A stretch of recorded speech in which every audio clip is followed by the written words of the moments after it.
The dry salvages. I do not know much about gods, but I think that the river is a strong brown god, sullen, untamed and intractable, patient to some degree, at first recognized as a frontier, useful, untrustworthy, as a conveyor of commerce. Then only a problem confronting the builder of bridges. The problem once solved, the brown god is almost forgotten by the dwellers in the city. Ever, however, implacable, keeping his seasons and rages, destroyer, reminder of what men choose to forget. Unhonored, unpropitiated by worshippers of the machine, but waiting, watching and waiting.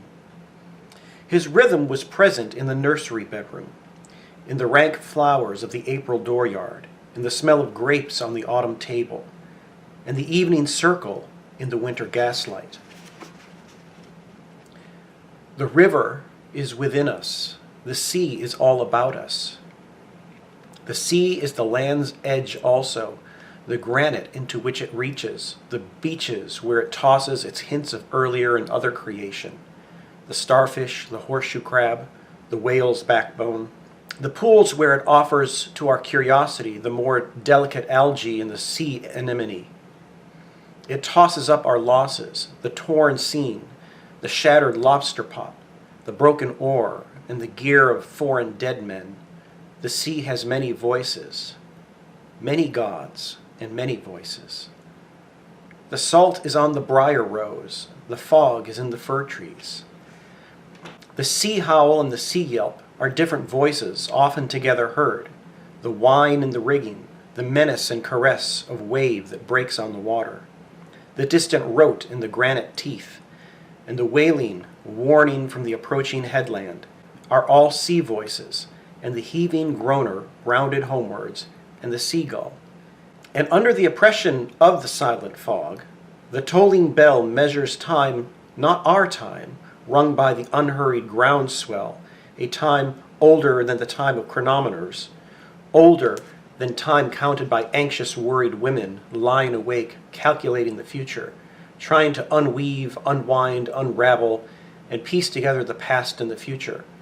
Between midnight and dawn, when the past is all deception, the future futureless, before the morning watch, when time stops and time is never ending, and the groundswell that is and was from the beginning clangs the bell. Where is there an end of it, the soundless wailing, the silent withering of autumn flowers, dropping their petals and remaining motionless? Where is there an end to the drifting wreckage, the prayer of the bone on the beach, the unprayable prayer at the calamitous annunciation? There is no end, but addition, the trailing consequence of further days and hours, while emotion takes to itself the emotionless years of living among the breakage, of what was believed in as the most reliable, and therefore the fittest for renunciation. There is the final addition, the failing pride or resentment at failing powers, the unattached devotion which might pass for devotionlessness. In a drifting boat with a slow leakage, the silent listening to the undeniable clamor of the bell of the last annunciation. Where is the end of them, the fishermen sailing into the wind's tail where the fog cowers? We cannot think of a time that is oceanless, or of an ocean not littered with wastage, or of a future that is not liable, like the past, to have no destination. We have to think of them as forever bailing, settling and hauling, while the northeast lowers over shallow banks unchanging and erosionless, or drawing their money, drying sails at dockage, not as making a trip that will be unpayable for a haul that will not bear examination.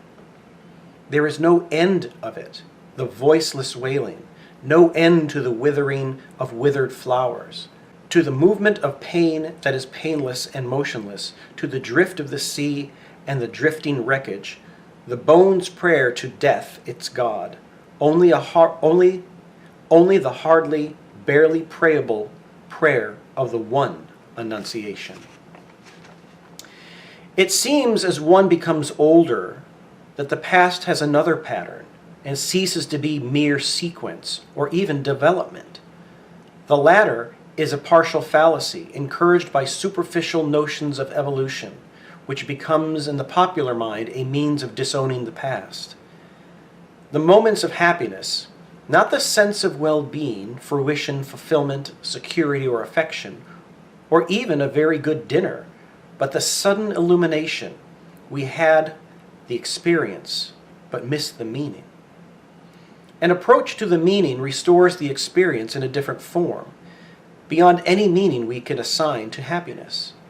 I have said before that the past experience revived in the meaning is not the experience of one life only, but of many generations. Not forgetting something that is probably quite ineffable. The backward look behind the assurance of recorded history, the backward half look over the shoulder toward the primitive terror. Now we come to discover that the moments of agony, whether or not due to misunderstanding, having hoped for the wrong things or dreaded the wrong things, is not the question, are likewise permanent, with such permanence as time has. We appreciate this better in the agony of others, nearly experienced, involving ourselves, than in our own. For our own past is covered by the currents of action, but the torment of others remains an experience, unqualified, unworn by subsequent attrition. People change and smile, but the agony abides. Time the destroyer is time the preserver. Like the river with its cargo of dead Negroes, cows, and chicken coops, the bitter apple and the bite in the apple, and the ragged rock in the wrestling waters, waves wash over it, fogs conceal it. On a halcyon day it is merely a monument. In navigable weather it is always a sea mark, to lay a course by. But in the somber season or the sudden fury is what it always was. I sometimes wonder if that is what Krishna meant, among other things, or one way of putting the same thing, that the future is a faded song, a royal rose or a lavender spray of wistful regret for those who are not yet here to regret, pressed between yellow leaves of a book that has never been opened. And the way up is the way down, the way forward is the way back. You cannot face it steadily, but this thing is sure, that time is no healer. The patient is no longer here. When the train starts and the passengers are settled to fruit, periodicals and business letters, and those who saw them off have left the platform, their faces relax from grief into relief, to the sleepy rhythms of the 100 hours. Farewell, travelers, not escaping from the past into different lives or into any future. You are not the same people who left that station or who will arrive at any terminus, while the narrowing rails slide together behind you and the deck of the drumming liner watching the furrow that widens behind you. You shall not think the past is finished or the future is before us. At nightfall in the rigging and the aerial is the voice descanting, though not to the ear, the murmuring shell of time, and not in any language. Fare forward, you who think you are voyaging. You are not those who saw the harbor receding, or those who will disembark. Here between the hither and the farther shore, while time is withdrawn, consider the future and the past with an equal mind. At the moment which is not of action or inaction, you can receive this. On whatever sphere of being the mind of a man may be intent at the time of death. That is the one action, and the time of death is every moment, which shall fructify in the lives of others. And do not think of the fruit of action. Fare forward, O voyagers, O seamen, you who come to port, and you whose bodies will suffer the trial and judgment of the sea, or whatever event. This is your real destination. So Krishna, as when he admonished Arjuna on the field of battle, not farewell, but fare forward, voyagers. Lady, whose shrine stands on the promontory? Pray for all those who are in ships, those whose business has to do with fish, and those concerned with every lawful traffic, and those who conduct them. Repeat a prayer also on behalf of women who have seen their sons or husbands setting forth and not returning. Figlia del tuo figlia, Queen of Heaven.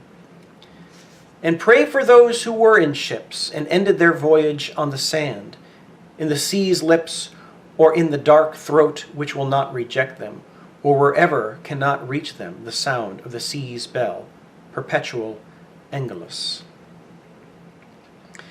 To communicate with Mars, converse with spirits, to report the behavior of the sea monster, describe the horoscope, haruspicate or scry, observe disease and signatures, evoke biography from the wrinkles of the palm and tragedy from fingers, release omens by sortilege or tea leaves, riddle the inevitable with playing cards, fiddle with pentagrams or barbituric acids, or dissect the recurrent image into preconscious terrors, to explore the womb or tomb or dreams.